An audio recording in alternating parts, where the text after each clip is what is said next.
శీర్షిక పన్నాగం. చరిత్రను సృష్టించుకుందాం రాండి, చరిత్రను పంచుకుందాం రాండి.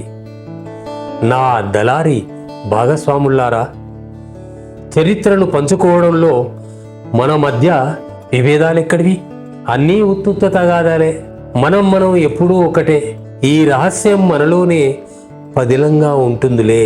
ఏ కొండల్ని ఏ గర్భ సముద్రం నరికేస్తేనేం, ఏ లోయల్ని ఏ క్షుతాగ్ని కరాలు పూడ్చేస్తేనేం, అన్ని మైదానాల మీద సామ్రాజ్యాలు నిర్మించుకునేది మనమే, శాసనాలు చెక్కేది మనమే, చరిత్ర లేఖకులం మనమే.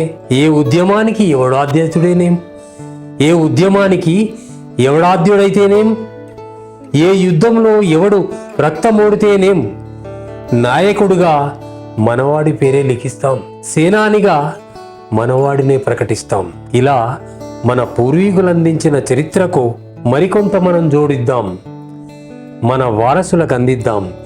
చరిత్ర అంటే తరతరాలకు మనమేనని అనిపిద్దాం.